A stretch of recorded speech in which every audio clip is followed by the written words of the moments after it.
This is the Nightwolf howling at you, and today we're going to take a look at the Walmart exclusive Transformers Age of the Primes Excellion figure. This is of course a repaint of the Cybertron Universe Hotshot figure, and this guy is painted basically in Hot Rod's colors, which makes sense because let's be honest, Hotshot was basically just a stand-in for Hot Rod in the first place. And I do have the Hotshot version, I just haven't gotten around to opening it.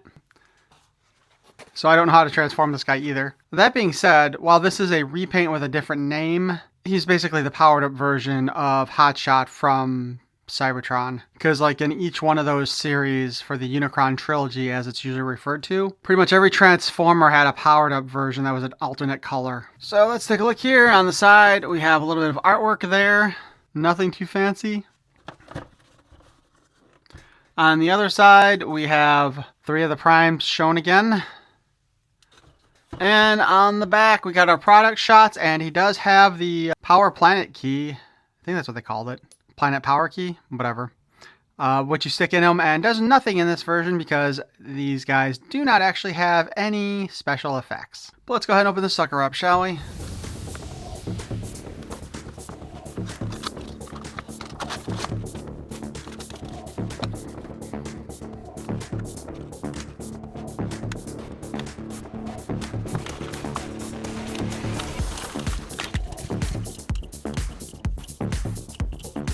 I really hope that there is something better to do with that backpack than that.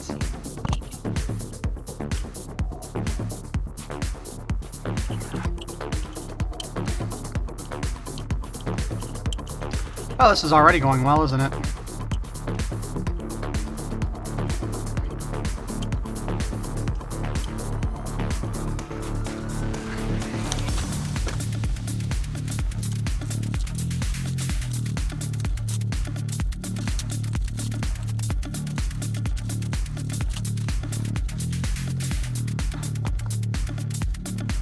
So here is our Cyberplanet key. Oh, yeah, I think that's what it was called, Cyberplanet key.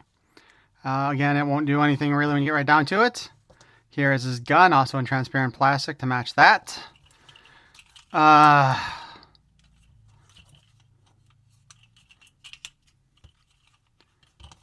So I think that probably goes like that, but... Is this really how this is supposed to hang out back there? Yeah, it does appear that way. That is just sad. Like, they couldn't have fixed that up better than that. You know, maybe I should have opened up the original Hotshot figure, because I might not have picked this up if I had. Because this is just tacky as hell. Like, they couldn't have, like, figured out a better way to handle this. Like, have it pop, turn around, and go up against there, you know what I mean? Also, I don't know if I'm doing something wrong with the feet here, but these aren't exactly the most stable feet ever. Ugh. You know, I was excited about this figure, and now that I've got him open, I'm not as excited as I had been. Alright. So, let's talk about the articulation on this guy. The head is on a ball joint, and it does rotate a bit because of the transformation, I'm assuming. So we can spin it around, he can look forward, and he can look way back. Again, the entire section there will move. We can spin the arm around. Almost interferes by the backpack, though. We do have a bicep cut. We have a single hinge at the elbow. And the hand can spin.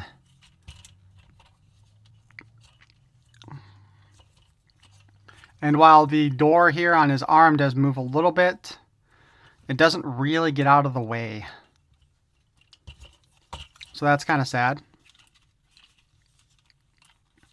We do have a waist swivel here. Not the greatest.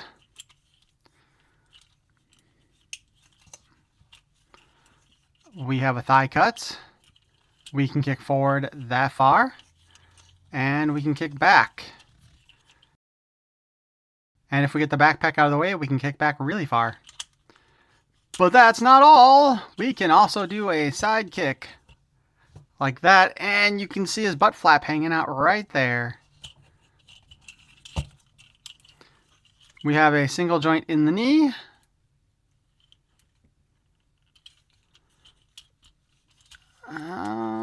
I guess if you wanted to try to do some weird poses, you probably could by transforming him partially, but that doesn't seem like that would work very well.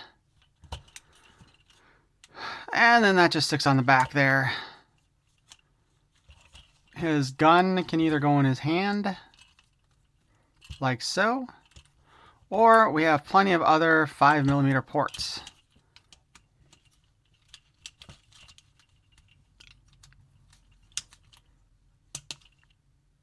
Like so. And if you want, you can pop out the little spoilers here. You maybe. Oh, yeah, this thing's just a pleasure. Like that. And look at how tiny they are. They also really should have been gold or painted gold at the very least to match up with the rest of the highlights there. That being said, let's see if we can figure out how to transform him. This is the back. These are the front. Actually, this should probably be relatively easy. We will get the hood part out of the way. Spin it around because we know that's going to need to be in front. Pop the head all the way back there. Close the front arms together like so. And then basically slide the arms back. Tabbing this into there, I'm assuming. Whoops. However, this is going to have to pull back first. Okay. So we got the arms in place. We slide that in place. That just leaves the legs, which as we had opened them up earlier. Okay, move the foot. Move the foot. That doesn't really work very well as a foot. I think we'll combine the legs together right now. Kind of snap them together.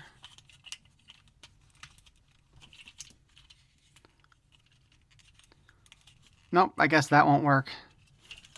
Okay, so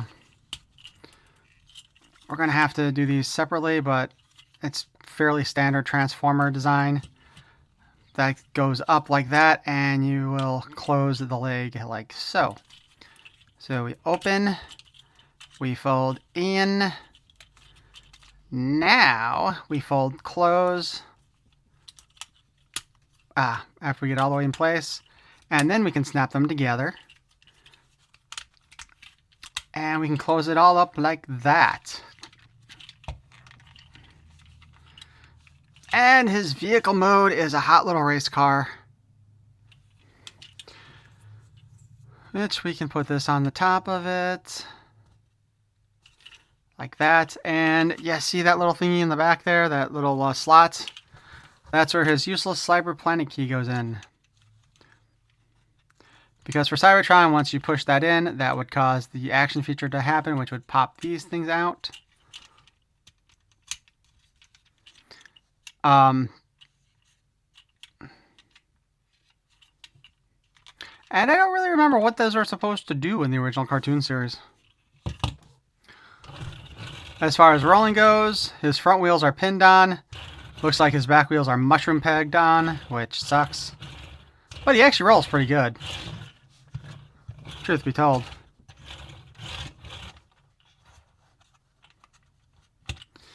Again, I think these orange bits here should have been painted gold to match the rest of this. It would have looked better. Would have been more unified because none of the other orange in the sky is showing in vehicle mode.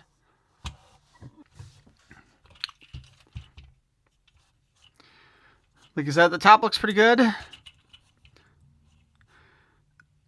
Aside from the fist and, you know, the noticeable torso, most of his robot mode is covered up, so that's pretty good. That being said, I'm not a big fan of that robot mode with the back of it. Let's go ahead and get him back in robot mode real fast. See how fast we can do it. I'm gonna lift that up a bit, pull those up apart, open up the leg. That might be the trickiest part, actually, is like just getting the positioning right for the leg opening and closing, to make sure everything else is out of the way.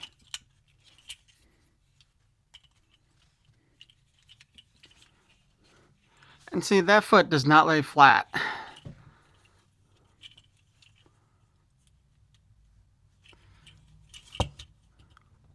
And while it does look like it should, you know, kind of like hold in there, it doesn't hold in there very well. Oh yeah, we do have the ankle rockers. That's part of the foot problem. Whoops. Pull that back.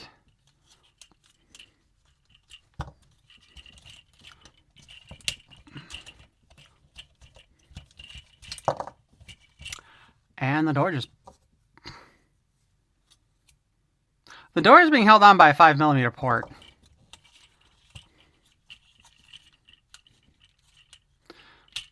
So remember, we have this little spinny part here to get that around forward. Move his head back up there, and this thing here,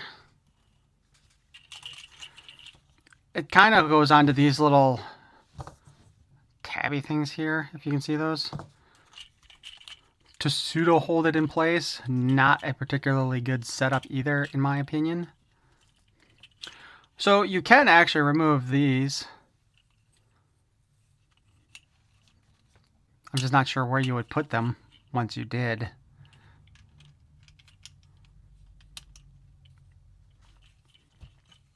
Cybertron key can stay on the backpack there.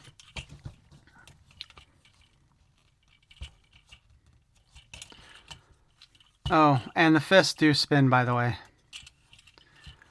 This...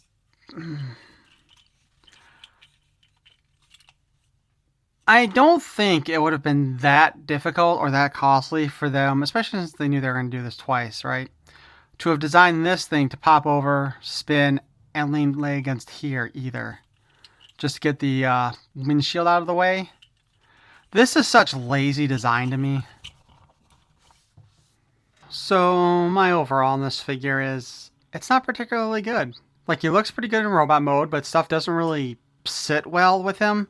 Those feet are terrible. They're not balanced very well. I had trouble just getting it on the turntable without falling over. And look at the weird position I had to put them in for that to work. The doors come off if you want them to, and you could put them someplace else, I suppose. They don't really attach anywhere else on him. That would be a useful spot, however. But it is an option. Again, it's really terrible that they didn't do something better with that screen on the back, the windshield. Again, if they could have had it like pop out and spin around like they have with other previous toys, that would have been a good way to get that out of the way and been less back kibble looking. Although for now, that windshield I think is the only thing that's keeping him standing up too, with it pushing against his legs to balance him out there. So yeah, as I was kind of saying earlier, if I had gone ahead and opened up the Hotshot version of this toy, the original one that came out, I probably would not have ordered this one. It would have been an easy pass for me. I just don't... I don't think the design is all that great and not well done at all when it comes down to it. But why don't you guys let me know what you think in the comments below. And don't forget, this was a Walmart exclusive that went up for sale on the same one that Crystal Ball, who was canceled from most orders, went on. But he's just out. You can find him in the stores along with Sideways, I think it is, was the other Walmart exclusive Transformer. I've seen both quite heavily in the stores since they started putting up those interesting little display racks in the middle of the aisles. So if you do want this guy, he should be easy to get. I just can't recommend him. Although I will say his color scheme is better than Hotshot's. But that's all I can give you. But why don't you guys let me know what you think overall of this figure, and if you want to get him, and if you're going to go out and buy him. Or I'd be more curious to know if after watching this review, if you want to skip this one. But if you did enjoy my look at the Age of the Primes Excellion, please feel free to like the smash button. And if you want to see more of my nonsense in the future, please feel free to subscribe. I thank you for watching. Peace and love.